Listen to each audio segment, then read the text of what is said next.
Coming up on Metro Sports People, a self-destructive bodybuilder starts over after turning a gun on himself and living to tell about it.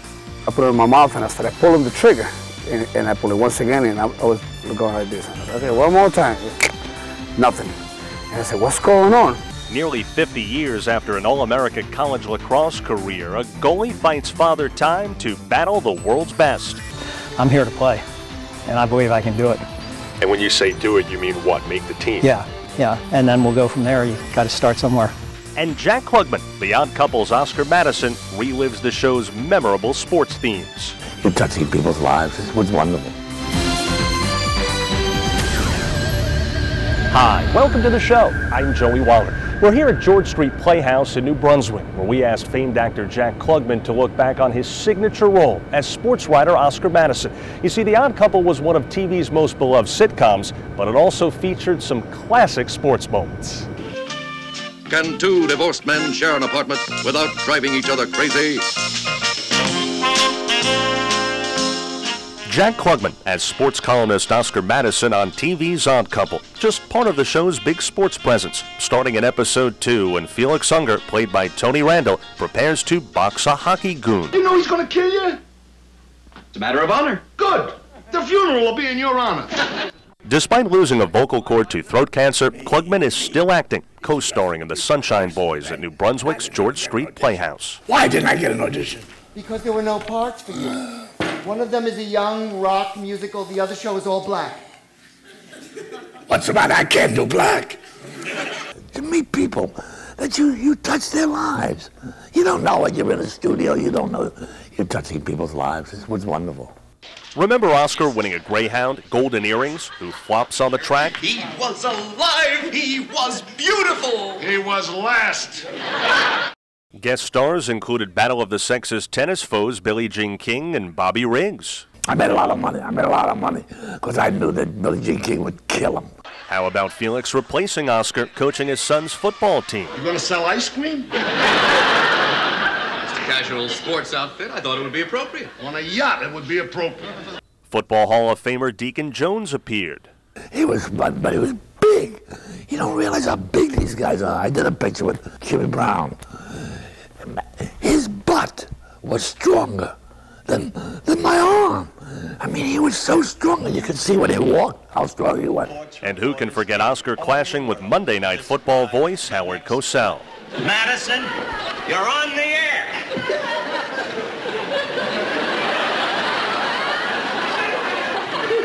There's nothing wrong with your sets, ladies and gentlemen.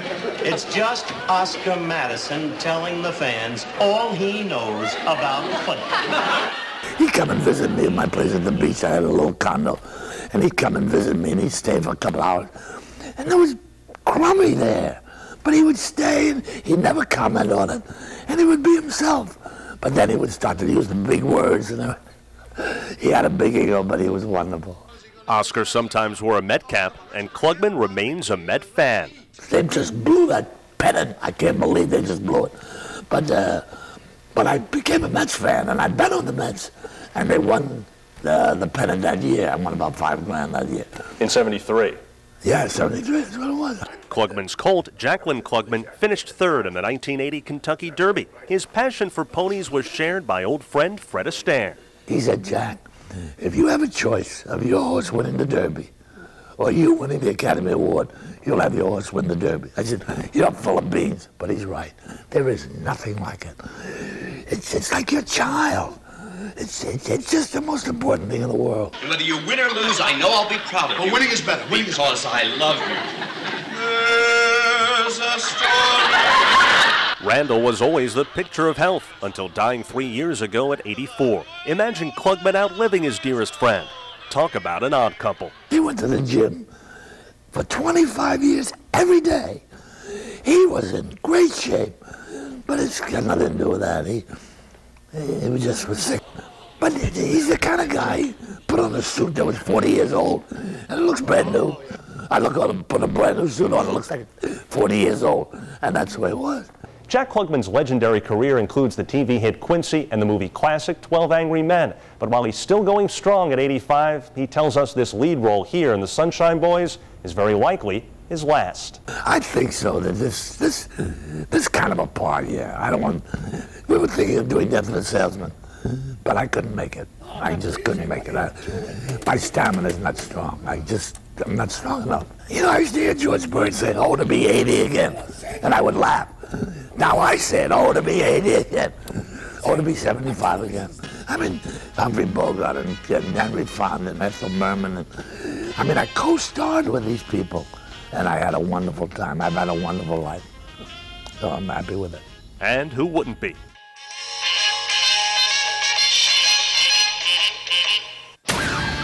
On the way, turning back the clock to again turn away goals. I'm here, I get hit just like anybody else. I've got some good welts.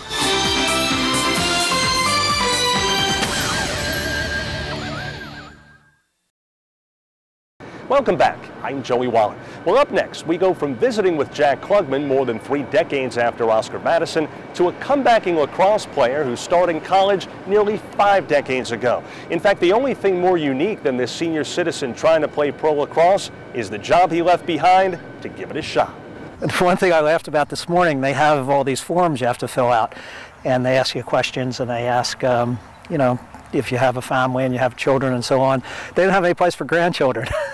On a drizzly Sunday morning, Howard Krongard, known as Cookie, is playing lacrosse with the boys. In fact, some are young enough to be his boys, or, yes, even his grandchildren. So why is a 67-year-old retired corporate attorney trying out for the New Jersey Pride of Major League Lacrosse, a league featuring the country's best players? The one condition I laid down coming out here was I was going to be treated like every other player. This is not a human interest story. This is a lacrosse. I'm here to play, and I believe I can do it. And when you say do it, you mean what? Make the team? Yeah, and then we'll go from there. You got to start somewhere. Most of these players were college stars, including Krongard, an All-America goaltender at Princeton. But that was 1961, when the sticks were made of wood, and no one fired shots traveling more than 100 miles an hour. When I played, you always had a guy on every team that could really rifle the ball, but now in this league everybody's got a gun and everybody's over 100 miles an hour, and I think that and the shot clock are the biggest differences. The shot clock means that it's just coming at you all the time. There's no relief. During the 1960s and 70s, twice Krongard was named National Player of the Year in club lacrosse, then the sport's top level, earning him induction in the United States Lacrosse Hall of Fame. You were All-America at Princeton, graduated Harvard Law School, studied at Cambridge in England, were a big-time corporate attorney, and now you're doing this. Some might say, Howard, that perhaps you're not playing with a full deck. Maybe I wasn't playing with a full deck when I accepted the job of Inspector General at the State Department. Howard Krongard isn't just some former star athlete in a midlife crisis. Well, maybe a late life crisis. His brother Buzzy is former executive director of the CIA. And in 2005, under President Bush, Howard Krongard was appointed State Department Inspector General, the department's chief watchdog, a position he recently resigned from. Krongard was accused of avoiding probes into Blackwater and contract fraud in Iraq. The people who made the allegations against me were never even placed under oath. They were never cross-examined. I never had the opportunity to challenge what they said, and that's Washington. Krongard testified before Congress after Democrats accused him of interfering with investigations into arms smuggling by Blackwater. That's the security contractor that protects U.S. diplomats in Iraq, which was accused of using excessive force against Iraqi civilians. Howard's brother Buzzy was on Blackwater's board, which Howard testified he was unaware of. I'm very proud of my service, and I was politically targeted, and that's what happens in Washington today.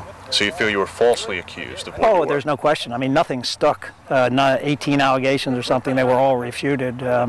Nothing. The Minority Report refuted it. The Wall Street Journal refuted it. So I have no qualms. And I've never said anything. In fact, this is the most public I've ever spoken. I've never spoken to the media on this issue because the documents and my testimony speak for itself. Back on the field, as promised, Krongard is taking his tryout seriously. At times he holds his own, still showing good instincts and fundamentals. Hearing about it at first, I was a little, taken aback, didn't really think what was going to happen, but seeing him in the net and making some saves, taking some knocks, not batting an eye, very impressive. I'm here, I get hit just like anybody else. I've got some good welts, and that's what being a goalie is all about. So if that's a surprise to him, I'm glad, but that's what I'm here for. But when the game speeds up, Krongard looks like, well, a 67-year-old. Okay, maybe a 57-year-old. He's a pretty solid goalie until you really start bringing it full tilt, and I think it's just, a thing, again, like I said, it's the velocity. He just hasn't seen it before, so it takes a little bit to get used to it for sure. Anyone who's willing to sit there and stand in front of a shot that's going 100 miles an hour, it takes a certain bit of gumption to be able to do that, and also to sit there and believe that you can come out here and run around with 25-year-old guys that are at the top level of the game. After day one of his workout, Krongard is cut, failing to earn a roster spot, but earning plenty of respect. So the mind was still working in the cage. Oh yeah, I'm not worried about the mind. I'm worried about the reflexes and the eyes and the foot speed, but I'm not worried about the mind. Still undeterred, Krongard says he'd welcome a tryout with another team in the league. He's still a natural, though unlike the Robert Redford movie character, Krongard apparently won't become the natural. Still to come, rebuilding his life one rep at a time. I was using cocaine, ecstasy, alcohol.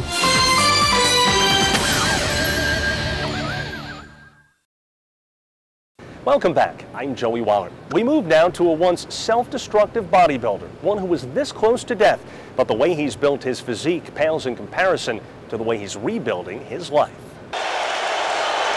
Got him! Orozco. It's a name synonymous with winning around here, thanks to former Met reliever Jesse Orozco.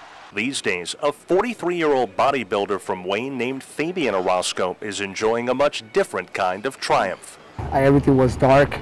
My life was a tunnel with our exits. Fabian and Vanessa Orozco are married 13 years. She's a former figure competitor who noticed his imposing physique at a club when they first met. This Colombian native was a competitive bodybuilder until 7 years ago, when the couple planned on starting a family. But Orozco learned he was sterile, sending him plunging into 5 years of what he calls getting lost in his own darkness. I was using cocaine, ecstasy, alcohol, cigarettes, and sleeping probably 2 hours a day and going out 3, 4, 5 days a week. Going out doing what?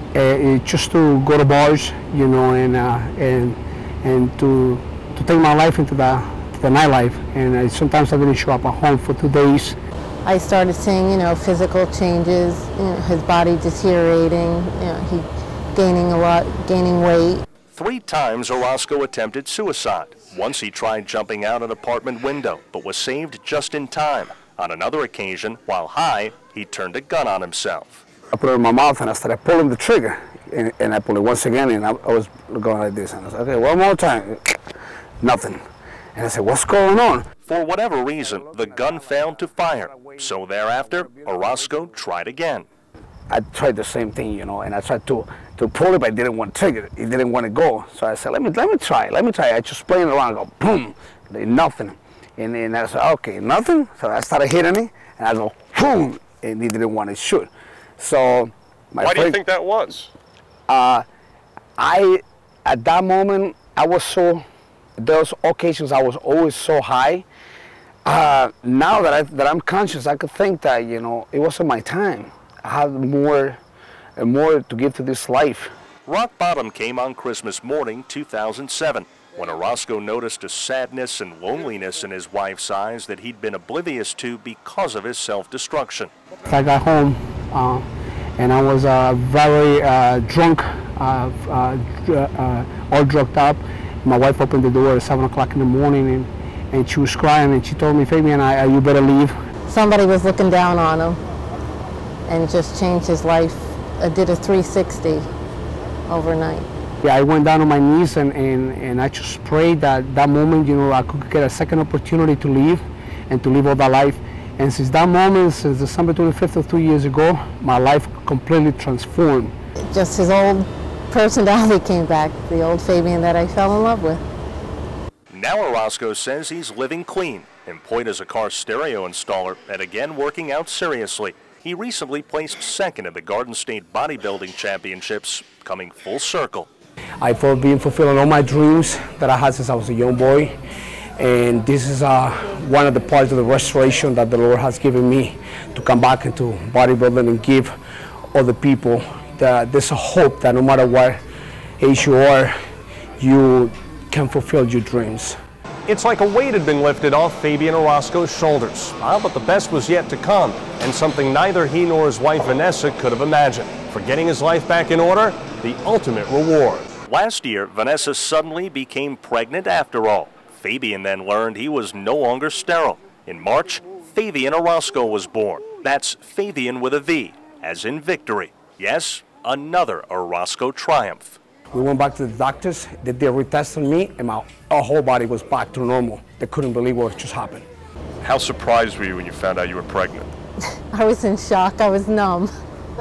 I couldn't believe it. I saw the test. I'm like, no, this can't be true. This can't be happening. Seeing this little creature in front of my eyes, something that my father left me, abandoned me, I never knew who he was, and now I'm capable of being a father that I never had. That, together with my wonderful companion, my wife, has put the final signal, stamp in my life, you know, that I completed what I'm supposed to be doing here. Having the child just completed our lives. And he's got the muscles back. Yes. Like the guy you met in the club. So it's like the perfect picture.